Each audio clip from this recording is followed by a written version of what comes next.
आप twins expect कर रहे हैं, double the blessing but also double the overwhelming. और अगर आप ट्विंस एक्सपेक्ट कर रहे हैं तो I have made this video to help you understand how breast feeding can look like and how we can navigate it practically, also ensuring that both the babies get 100% breast milk।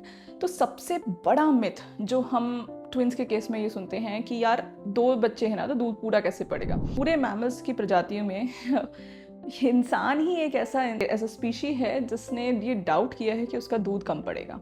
चाहे 1 बच्चा हो चाहे 2 बच्चे हो, हमेशा हमको यही doubt रहता है कि दूध कम पड़ेगा। तो let's talk about some of the things that can ensure that you have 100% breastfed babies, and also talk about challenges that you might encounter on the way and some pro tips that I will give you at the very end. First, let's talk about challenges, right? As soon as you start expecting multiples, first of all, congratulations are in order, but also understand कि ये एक high risk pregnancy है। High risk pregnancy का मतलब है आपको ज़्यादा care लेनी है, आपके प्री मैच्योरिटी हो सकती है, मतलब बच्चे जो हैं वो प्री मैच्योर पैदा हो सकते हैं। प्री मैच्योरिटी का क्या मतलब है कि बच्चे 37 वीक्स जेस्टेशन से पहले अगर हो गए तो प्री मैच्योर माने जाते हैं। अब उसका क्या मतलब है कि हो सकता है जो बच्चों के जो फीड्स हैं वो टॉलरेट करने में थोड़ा टाइम लगे, उनको जो सांस लेना है उसमें हो सकता है थोड़ा सपोर्ट लगे। इसका मतलब है उनको एक्स्ट्रा केयर की ज़रूरत पड़ेगी, वो एक्स्ट्रा केयर उनको NICU में मिलेगी। NICU एक सेपरेट एनवायरनमेंट होता है जहाँ पे बच्चों की स्पेशल केयर की जाती है। जिन बच्चों को एक्स्ट्रा सपोर्ट की ज़रूरत है, कोई सर्जरी हुई है या फिर कोई बच्चे रूम एयर पे सांस नहीं ले पा रहे हैं, सांस लेने में दिक्कत है, टॉलरेट करने में फीड्स दिक्कत है, तो वहाँ पे उनको रखा जाता है। Which means the initial days might have a separation between the mother and the baby. बच्चे और माँ हो सकता है सेपरेटेड हों।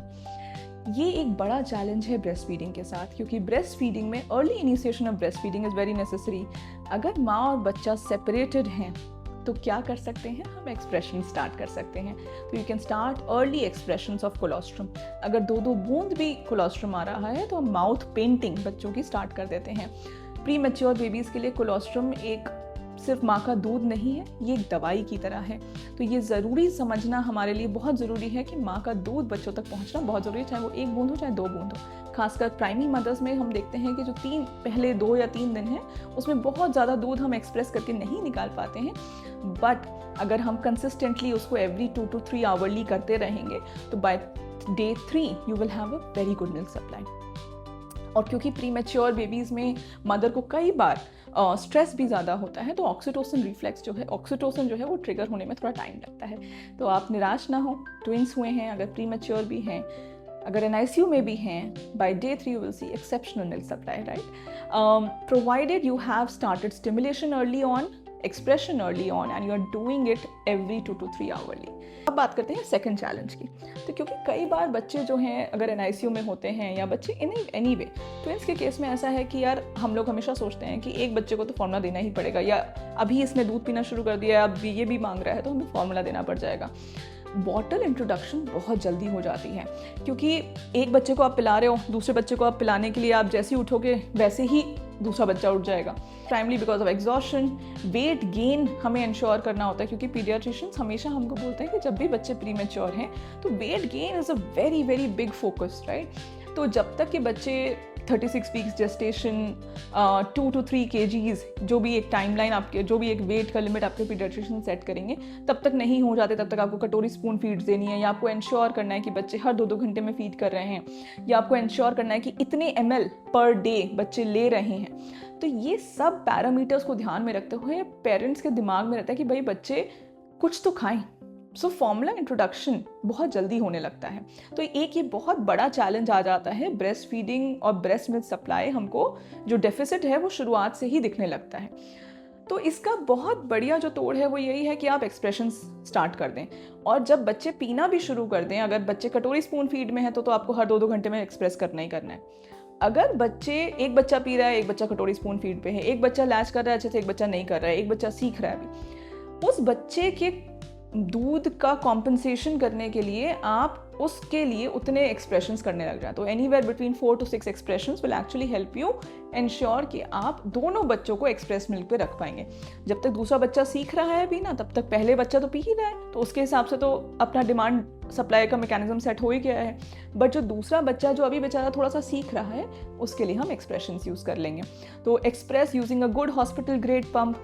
कोई भी अगर हॉस्पिटल ग्रेड पंप आप ले पाएंगे, एक बहुत अच्छा इन्वेस्टमेंट है आपकी ट्विन फीडिंग जर्नी में। एक तो माँ का दूध मिलता रहेगा, very good long term investment in terms of everything, right? You have antibodies, you have hormones, you have white blood cells, you have so many things that just formula cannot compete with. Plus, a good hospital grade pump will also ensure that there are fewer NICU admissions in later stage of life. Bottle feeding and formula feeding is linked with higher infections.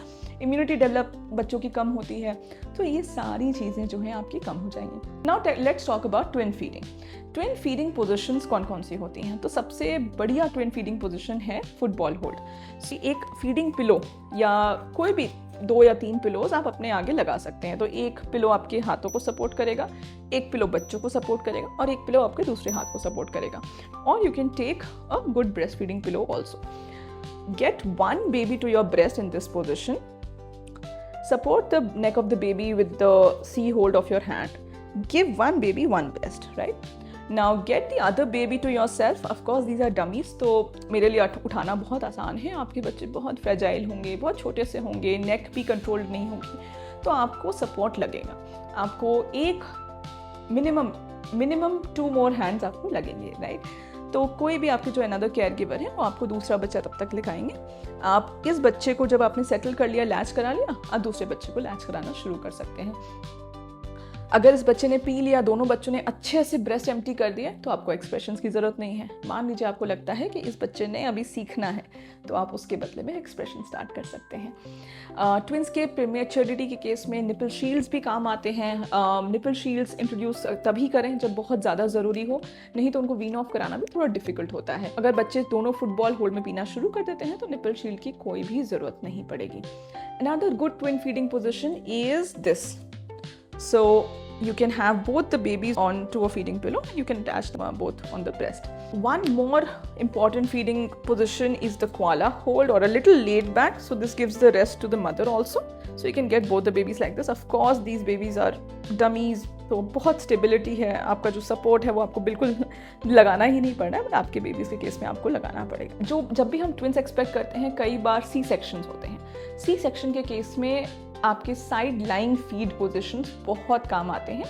और side line feeds में हमेशा आपको ध्यान रखना है कि जो बच्चे की गर्दन है वो नहीं दब रही है। There are no loose pillows around you, there are no loose blankets around you, so it's still a safe sleeping space, but babies are being fed side line. Side line position जब भी आप start करें तो अपने doctor से ज़रूर पूछें। अगर बच्चे प्री मैच्योर हैं तो I will never not recommend sideline position until they reach a certain gestational age. And the last pro tip, कई बार जब ट्विन बच्चे होते हैं तो वो अपना मुंह बड़ा नहीं खोलते हैं, तो पेरेंट्स बोलते हैं ये मुंह अपना बड़ा नहीं खोल रहे हैं।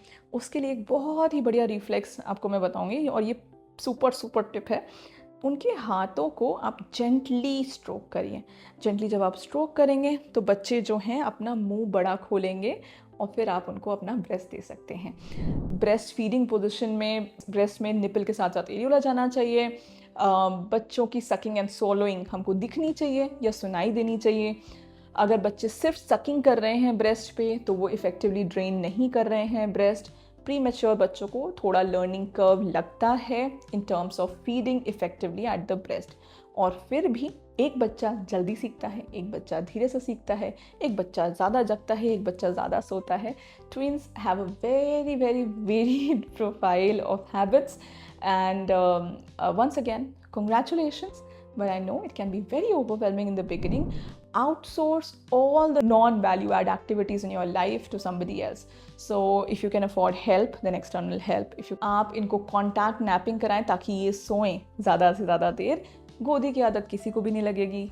कॉन्टैक्ट नैपिंग से बच्चे भी सोएंगे और आप भी ज़्यादा देर सो सकेंगे। So all the non value add activities that are there, you go ahead and outsource it. Very important thing that will help you increase your milk supply is KMC, which is kangaroo mother care. So if the babies are in the NICU, then you can start doing kangaroo mother care. And of course, the although the mother can do for both the babies, but there are also stitches sometimes, there is C-section. So the father can also do the KMC.